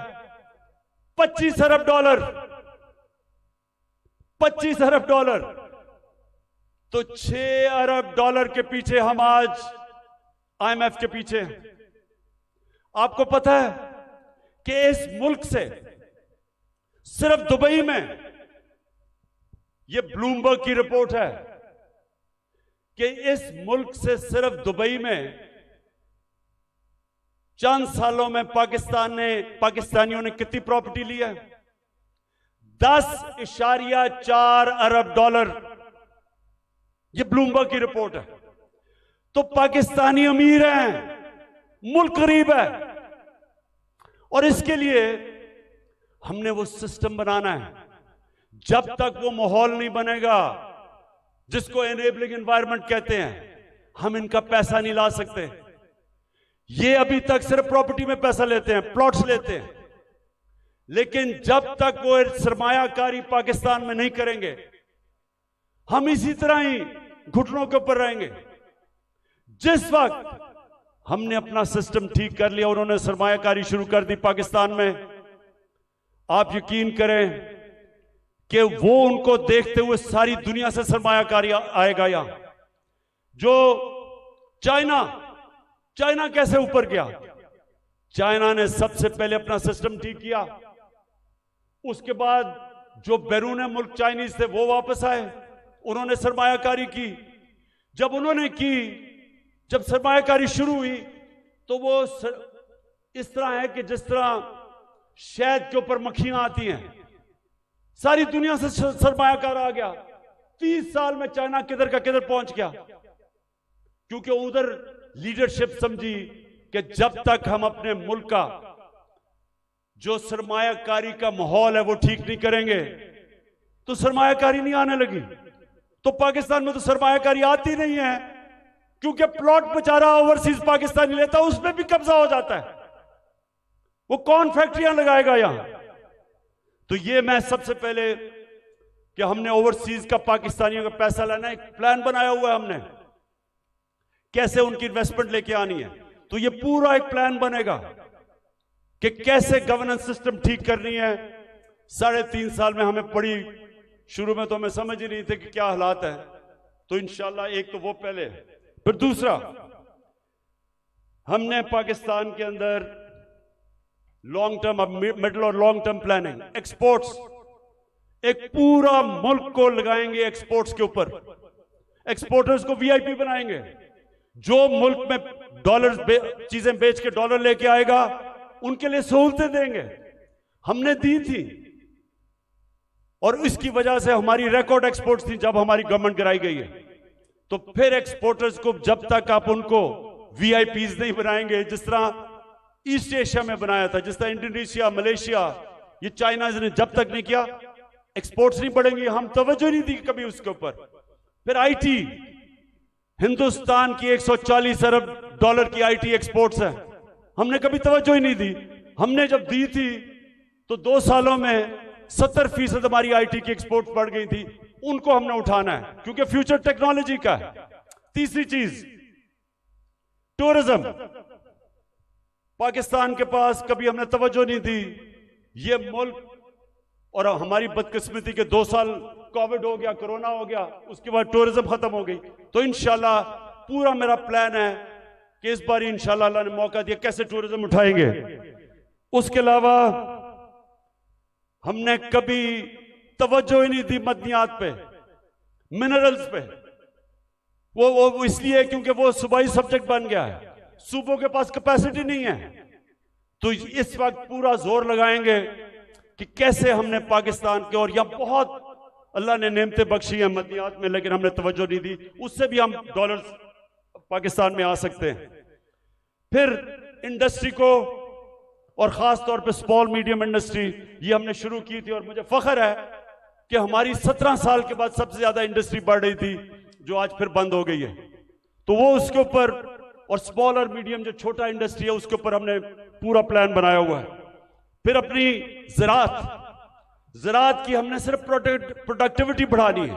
चाइना के साथ हमने बात कर ली थी कि कैसे हम पैदावार बढ़ा सकते हैं, और उन्होंने आना था, और बदकिस्मती फिर कोरोना की वजह से 2 साल चाइना बंद हो गया, तो उसका पूरा प्लान बना हुआ है। फिर जो बड़े बड़े PIA, रेलवे, गवर्नमेंट कॉरपोरेशन, ये सबसे ज्यादा नुकसान करती हैं पाकिस्तान में। जो हमारा जो पैसा आवाम पे खर्च होना चाहिए वो नुकसान पे चला जाता है। इनको रिस्ट्रक्चर करना है, ये भी हम आखिर में बना था, लेकिन हमारी गवर्नमेंट चली गई। इसका पूरा प्लान है। और फिर कैसे हमने अपना टैक्स कलेक्शन बढ़ाना है, अब ये जरा सुन लें। इस वक्त 22 करोड़ पाकिस्तानियों में सिर्फ 25 लाख टैक्स देने वाले हैं। 22 करोड़ पाकिस्तानियों में 25 लाख टैक्स देने वाले हैं। हमने नादरा के साथ मिलकर आइडेंटिफाई किए 4 करोड़ टैक्स देने वाले, उनके हमने टेक्नोलॉजी का इस्तेमाल करके हमने पता चलवाया कि इतने ज्यादा टैक्स पेयर जो पैसे नहीं देते, उनके लिए ये मैं अब आखिर में आ रहा हूं, उसके लिए हमने पूरा प्लान बनाया हुआ था, लेकिन फिर हमारी गवर्नमेंट चली गई। लेकिन जब तक हम अपना टैक्स बेस नहीं बढ़ाएंगे, जब तक हमारा टैक्स नहीं बढ़ेगा, मुल्क आगे नहीं चल सकता। तो इंशाल्लाह उसका पूरा हमारा प्लान है। उससे मैं ये भी बता दूं कि हमने रिकॉर्ड टैक्स इकट्ठा किया था अपने दौर में। और फिर मनी लॉन्ड्रिंग, ये देखें हमारी जो एलीट है मुल्क की, शायद ही किसी मुल्क में ऐसे हो कि सारी एलीट जो पैसा होता है वो बाहर भेज देती है। प्रॉपर्टीज इनकी बाहर हैं, जिस तरह मैंने दुबई में बताया, लंदन, सारी दुनिया में। तो और ये चोरी का पैसा होता है। तो जब तक हम इसको कंट्रोल नहीं करेंगे, और ये होगा रूल ऑफ लॉ से, जितना हम अपना कानून तकड़ा करेंगे, हम इतना पैसा हमारा मुल्क से बाहर चला जाता है, डॉलर्स बाहर चले जाते हैं चोरी के, हमने वो रोकना है। आखिर में इस दौरान जो मुश्किल वक्त है, आज कमजोर तबका हमारा पिस गया, तनख्वाहदार हमारा पिस गया महंगाई की वजह से।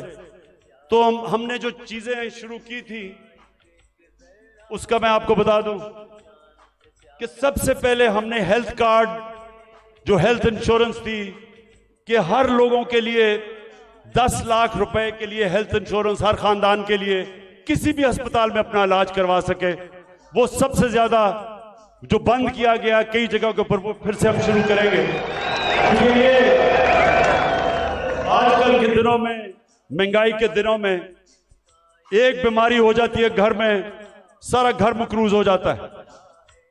तो जो हेल्थ कार्ड है वो हमारा पूरा इनिशिएटिव है, और इंशाल्लाह वो नंबर 1 होगा कि हमने अब लोगों को कैसे तहफ़्फ़ुज़ देना है, सोशल प्रोटेक्शन कैसे करनी है। दूसरा, हमने सानिया निश्चित ने एक जबरदस्त प्रोग्राम निकाला है, और वो है हमने अब राशन देना है लोगों को। वो कैसे करना है, हमने अब पूरा डेटाबेस बनाया है। हमने देखा कि कौन कौन से खानदान, उनकी इनकम कितनी है जो मुश्किल में है। तो इसको कहते हैं टारगेटेड सब्सिडी। पूरा प्लान ये है कि उनको डायरेक्ट हम पैसा देंगे, ताकि जो गरीब लोग हैं उनको, जो कमजोर है, जो मुस्तक है, उनको डायरेक्ट पैसा मिले। आजकल के मुश्किल दिनों में उनको खाने पीने की इतनी चीजें महंगी हैं। तो एक ये पूरा प्रोग्राम हमारा बना हुआ है। फिर हमने नौजवानों को लोन्स देने हैं, सूद के बगैर कर्जे, ताकि वो अपनी बिजनेस से शुरू कर सके। हमने कामयाब जवान में काफी किया था, लेकिन इंशाल्लाह उसको अब और आगे लेके जाएंगे। फिर घर बनाने के लिए, तनख्वाहदार तबकों के लिए हमने पहली दफा पाकिस्तान में घर बनाने के लिए हाउस फाइनेंसिंग शुरू की थी। सस्ते सूद के ऊपर कर्जे, यानी अगर, क्योंकि कैश तो लोगों के पास होता नहीं है, लेकिन जितने पैसे लोग किराए पे दे रहे हैं वही किस्त बन जाए और उसी में घर उनका हो जाए। तो ये हमने पूरा स्कीम शुरू की थी, फिर से करेंगे, क्योंकि तनख्वाहदार लोगों के लिए अपना घर बनाना नामुमकिन है, वो फिर से शुरू करेंगे। फिर कच्ची आबादी, इतनी ज्यादा कच्ची आबादियां हो गई हैं। हमने आखिर में ये प्रोग्राम बनाया था, क्योंकि टाइम लगा डेवलप करने में।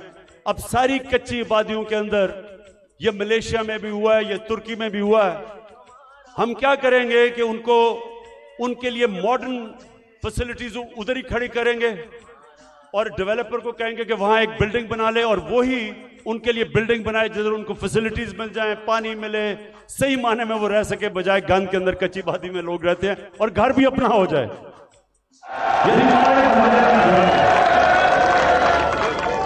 ये मेरा बड़ा देर से प्रोग्राम था, इस्लामाबाद में हम शुरू करने लगे थे लेकिन देर हो गई।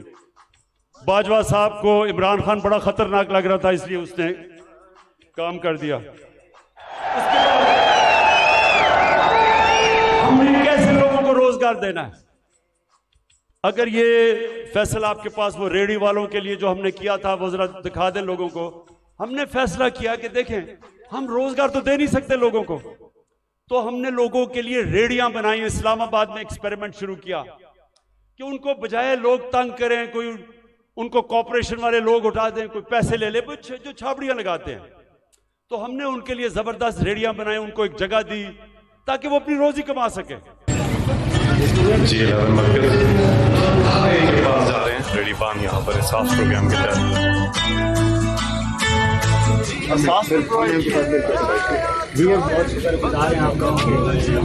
हमारे बारे में इतना कुछ सोचा सर भी आपने?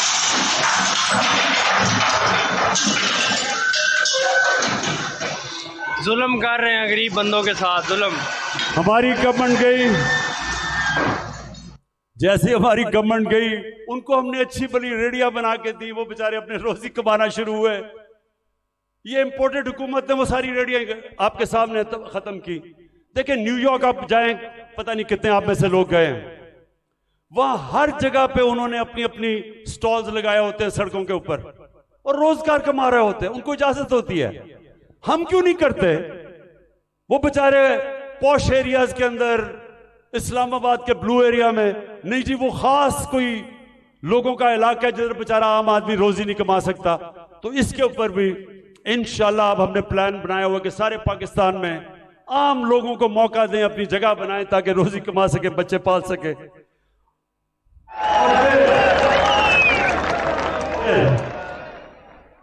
जो हमारे घर के मुलाजिम हैं, मेरे पाकिस्तानियों, मेरे नबी सल्लल्लाहु अलैहि वसल्लम ने जब गुलामी खत्म करने का शुरू किया तो उन्होंने क्या किया? उन्होंने कहा कि जो आपके घर में गुलाम है उनको इस तरह रखो कि जैसे वो आपके घर में आपकी फैमिली है, उनको वही खाना खिलाओ, उनको अच्छी तरह रखो। ये उन्होंने पहला कदम उठाया था कि उनको इंसान समझो, उनके भी हुकूक हैं। मैं जब बरतानिया गया तो उधर मैंने पहली दफा देखा कि जब किसी के भी घर में कोई काम करने आता है तो उसका कॉन्ट्रैक्ट होता है, कितनी देर काम करेगा, छुट्टी कब मिलेगी, तनख्वाह कितनी होगी, ये कॉन्ट्रैक्ट साइन होता है। मुझे अफसोस से कहना पड़ता है कि हम अपने मुल्क में अपने मुलाजमों को ठीक नहीं रखते और ये हमारे दीन के खिलाफ है।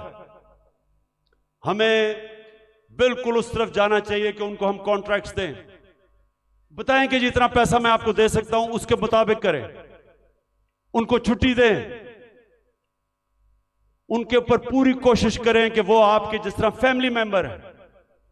ये हमारे दीन का हिस्सा है और मेरी पूरी कोशिश है कि हमारे जो मुलाजिम हैं घरों में काम करते हुए उनको आहिस्ता आहिस्ता हम राइट्स दें, उनका ध्यान रखें।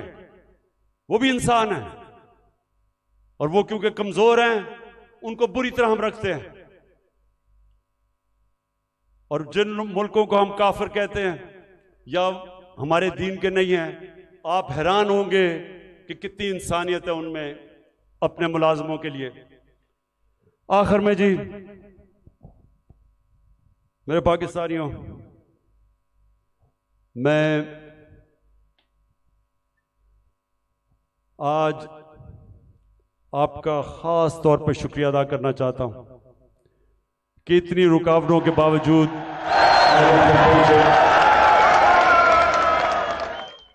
मैं आज फिर से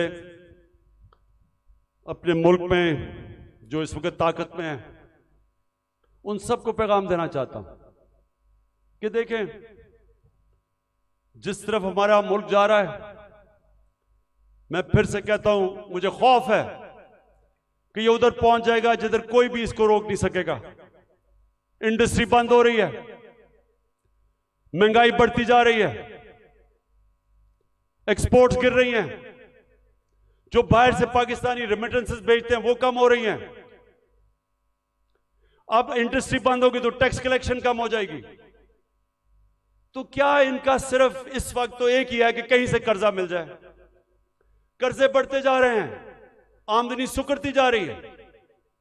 एक घर जब उसमें मुश्किल वक्त आता है, उसके ऊपर कर्जा चढ़ जाता है, तो वो क्या करता है? वो अपने खर्चे कम करता है, अपनी आमदनी बढ़ाने की कोशिश करता है। हमारी तो आमदनी सुकड़ती जा रही है। तो मैं आज सबको कहना चाहता हूं कि अगर आप मुझे यह बता दें कि इस दलदल से निकलने के लिए हमारे पास स्वाय साफ और शफाफ इलेक्शन की कोई और प्लान है तो मुझे बता दें। और कोई आपके पास प्रोग्राम नहीं है। इस वक्त सिर्फ प्रोग्राम बना हुआ है कि इमरान खान को बाहर कैसे करना है। फिर से मैं कहता हूं, कोई तो आपके पास प्रोग्राम होगा। एक तेजी से तबाही की तरफ मुल्क जा रहा है।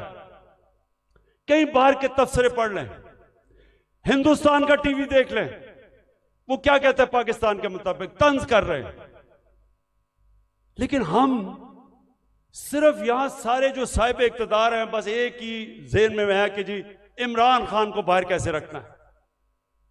तो मैं फिर से आज अब सबको अपील करता हूं कि हमारे पास वक्त कम है। मुझे कहते हैं जी इलेक्शन डिले कर दें अक्टूबर तक।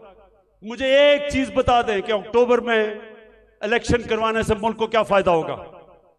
मुझे यह कन्विंस कर दें कि अगर इलेक्शन डिले होता है तो मुल्क तब तक संभल जाएगा। मुल्क तो नीचे जा रहा है, हल कोई है नहीं, लेकिन सिर्फ इसलिए कि डरे हुए हारने से इलेक्शन नहीं करवाना।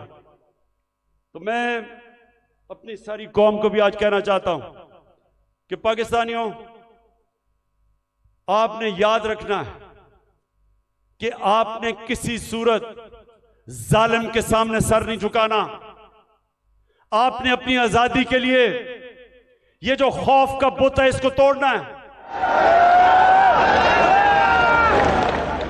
ये जो पकड़ दकड़ तशद्दुद करना, रेंजर्स ले आए कि जी पुलिस नहीं तो रेंजर्स आ जाएं, क्या इससे मुल्क ठीक हो जाएगा? क्या इससे लोग डर जाएंगे? लोगों ने नहीं अब डरना। ये जितना आप ये जुल्म करेंगे, लोगों की नफरतें बढ़ेंगी। जो निकलता है, जिसको आप तशद्दुद करके जब वो निकलता है, उसके अंदर नफरत भरी होती है। मुझे तो पहली दफा पता चला कि जब मुझे एक बलूचिस्तान में मिनिस्टर ने कहा, उसने कहा इमरान खान, खुदा के वास्ते अपने लोगों को बताओ कि ये जो हमारे लोगों को पकड़ के तशद्दुद टॉर्चर करते हैं, वो जब वापस जाता है सारा का सारा गांव खिलाफ हो जाता है। वो कहता है जब वो उसकी, जिस तरह उस बेचारे को जिले शाह को कत्ल किया, अगर कत्ल करते हैं, जब उसकी जो डेड बॉडी मिलती है, फिर सब के खिलाफ हो जाते हैं। ये तो कहता सारी कौम को ही खिलाफ कर रहे हो। कभी यह भी तरीका है कि इंसानों को भेड़ बकरियों की तरह डंडे मार के लाइन में करो? इंसान ऐसे नहीं होते। इंसान को समझाना पड़ता है। दिल और दिमाग की जंग होती है। ये डंडे से कोई आज तक नहीं ठीक हुआ। और ये जो खौफ फैलाया हुआ है कि जी हम ये कर देंगे, हम आपको ये मार देंगे, हमने ये कर दिया, फिर से हमला होने लगा है। देखें, आखिर में मैं आपको ये बात बता दूं, आज है 25 हो चुकी है। 25 मार्च को पाकिस्तान वर्ल्ड कप जीता था। मेरी जितनी सारी टीम थी, मेरी सारी टीम, और वो अभी सारे लोग क्रिकेट के ऊपर बातचीत करते हैं, कभी उनसे पूछें, सारी टीम दिल हार चुकी थी। सबका क्या था, हम इतना बुरा हमारा हालात थे, सबने कहा कि हम नहीं जीत सकते। अभी भी किसी टीम वालों से पूछ लें, एक आदमी था जो कहता था अभी हम जीतेंगे, और वो आपके सामने खड़ा है।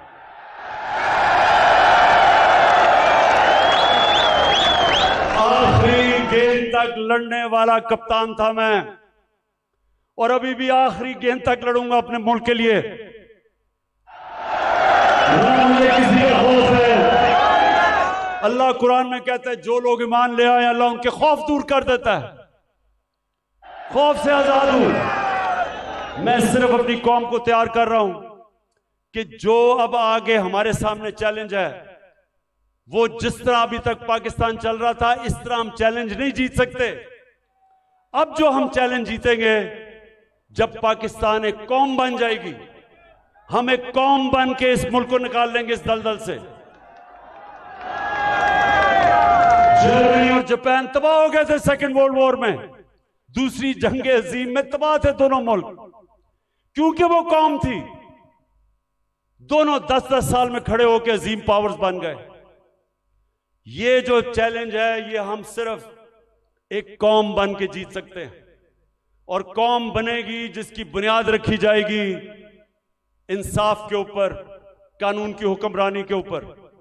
और इसलिए आखिर में हम अपनी अदलिया को आज पैगाम देना चाहते हैं कि कौम आपके साथ खड़ी है, और आपने आइन की हिफाजत करनी है, और इंशाअल्लाह हम इंशाअल्लाह इस मुल्क को एक अजीम कौम बनाएंगे। पाकिस्तान जिंदाबाद।